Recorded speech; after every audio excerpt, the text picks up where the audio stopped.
phethe kushona kwelanga lelo suku usulandulele ngakho isabatha liqala ngolosihlanu ntambama liphele ngesabatha ntambama uzoyibuza komunye ukuthi ke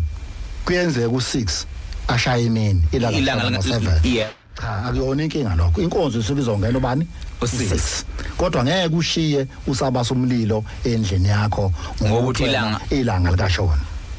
ngoba isimenyeziwe yini na inkonzo eparadise Ngicathu nginika umehluko la ukuthi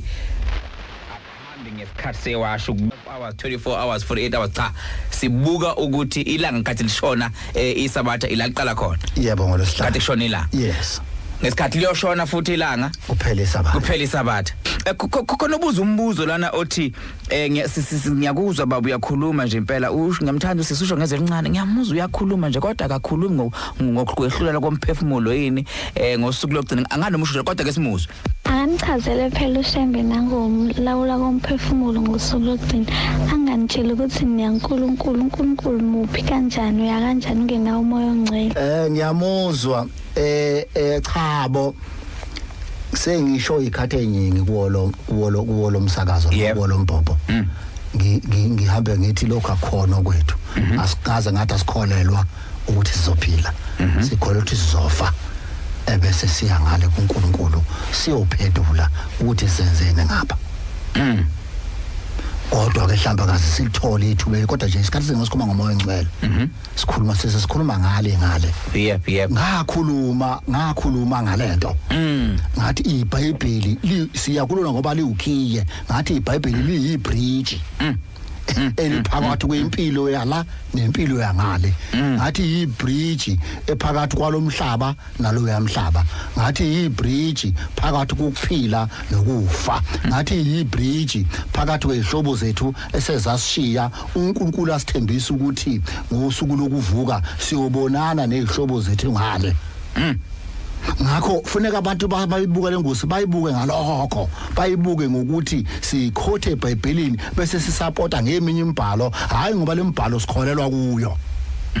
kodwa isenza sibuke kangcono lokhu uNkulunkulu osuke silethele kona lokhu umqalo wendlela leli igugu umqalo wendlela asilethele lona uma sesifunde imibhalo suke support ukuthi hawu nalifa umqalo wendlela wasifika la nalo singabantu abamnyama siyinqulu sihlezi obala singafaki lutho einyaweni sicindezelwe kunamaculo nemthandazo eyagcina engaculwa le bandla ngoba wakubalekela ukuthi amake wacula kanje wathandaza kanje uzoboshwa. Hey madoda angazi ihlabelelo 28 uyeza umhlaba kuphela asikhulumi ngomphefumulo ukuthi ukuma kwena uyokuma phambi kwakho uthanda noma ungathanda amagqoma ayolalezeka athi hayi abaphela amandla ekukholeni kwabo bayogijima bekufuna bengasena ukuthola ikhuluma ngomphefumulo ukuthi nje uhamba la emhlabeni uyeza umhlaba kuphela usuku lokugcina kathi uShembe ubani ngoba lento ikhona eBhayibhelini ukuthi intombi lezizwe ziyozula zifuna ivakele ngesa kulithola hey madoda yena awukodwa bakwethu bese ethi wemhlaba ukuthi umhlaba kusishele kanjani hayi ke bese ethi wemhlaba uyosifihla phi nazo zonke lezo zone balekani zidindi uyeza uJehova angithi njengoba sihlaza imibhalo nje siqhelisa abantu ekoneni yebo sibanika isense okay yezwi likaNkulunkulu ukuze bakushiye wona baphenduke bakholwa akibo bonke abathi inkosi ababona umbuso wezulu nalapho kubukelela ukuthi kuyokwenzakalani ekupheleni inzalo yenyoka hey okay inzalo yamabululu kusho Kristu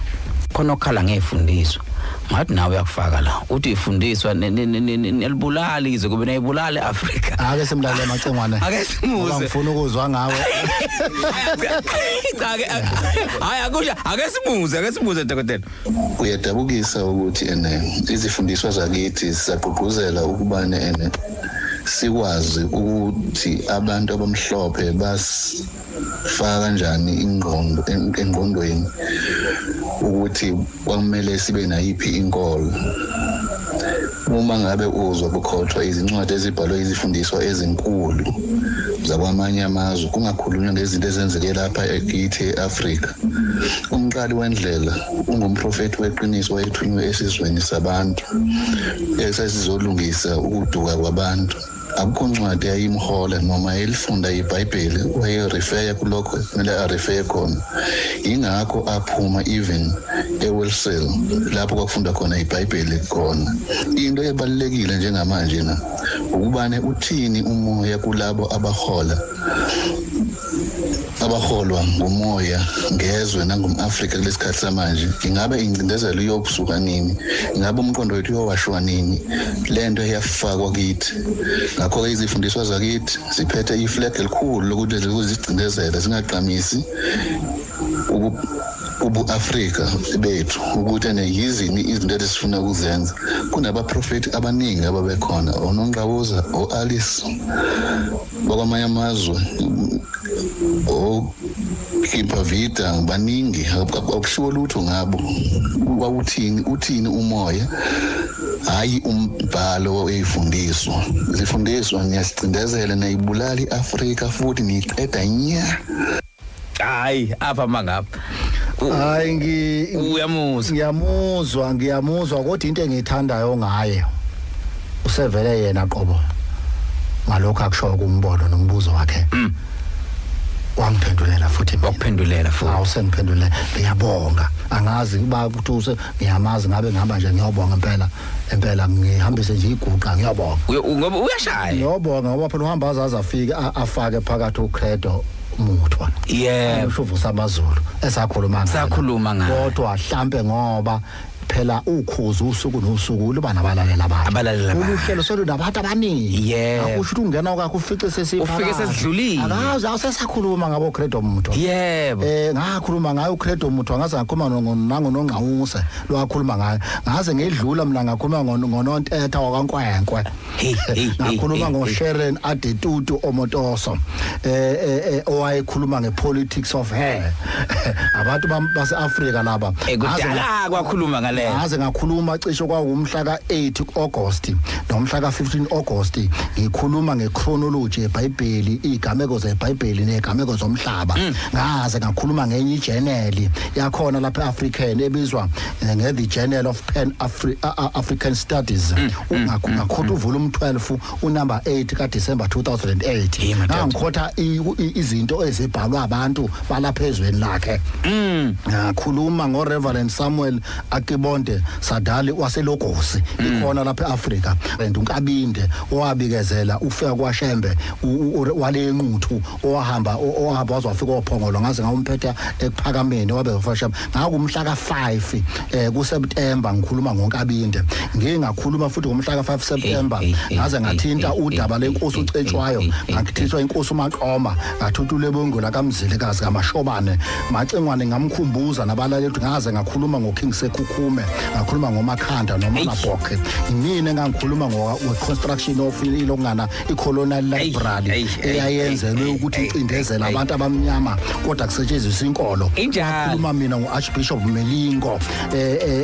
okhuluma ngehlo sithi Patient Africa kwawumhla ka19 September mina ngiyakhuluma lo msakazo ngikhuluma ngamathongo alapha eSouth Africa sisekhona lapho nje ngaphinde futhi ngoba yakathi kusumsindi imibuzo ngento yamathongo cha kukhona masizokhuluma mhlambe ngethongo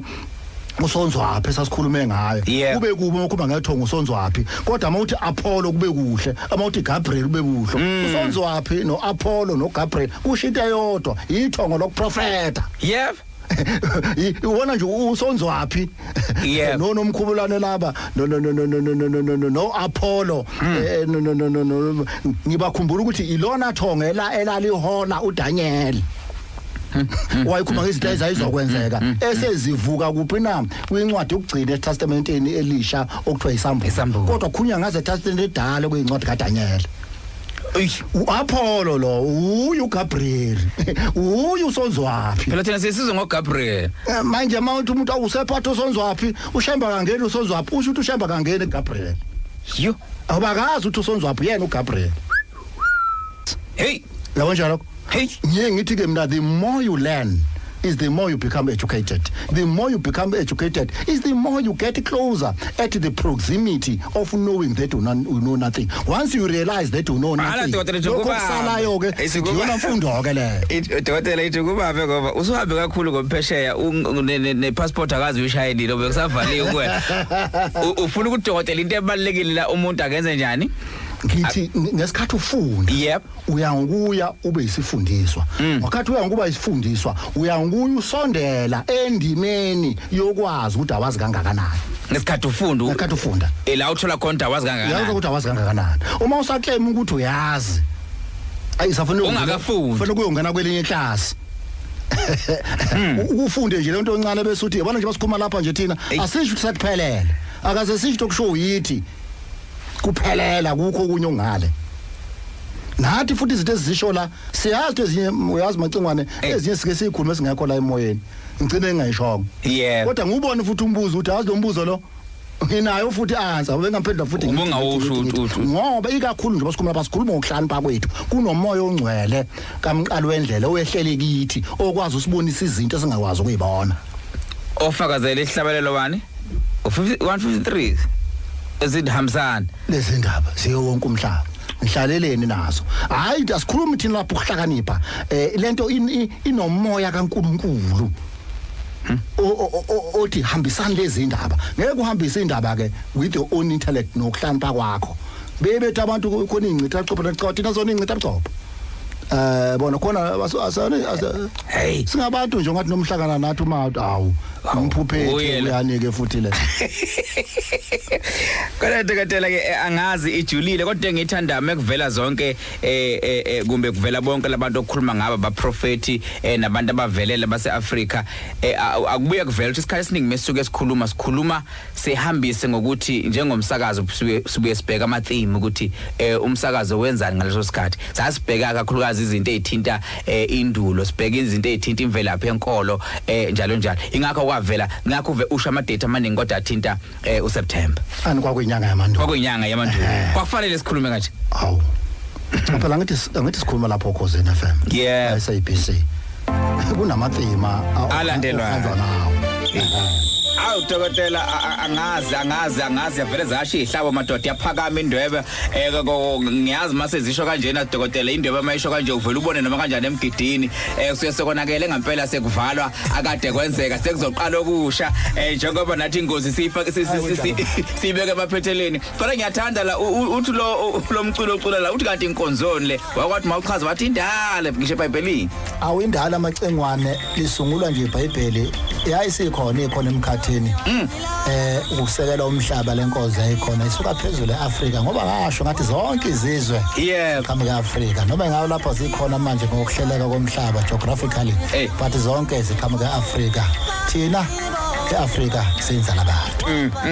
dokotela Afrika ngiyakhumbula ukukhuluma ngoAfrika uthi lo waka usho ukuthi iAfrika isizalo usho ukuthi Afrika isibeletho sa yonke into ekhona emhlabeni hawu sisukani madoda sigoqa kanjalo ke ingosi ihlabelelo zamaNazaretha siphonga amageza amahle madoda upotso hamba nonsimbi lapha amageza amahle onke nje bethu Shembe ihawulami lokuvika bethi kanti inkonzoni le sisukani madoda hawu khona ke no Dr. Manci ngale sokhuluma naye kuhlelo iSide by Side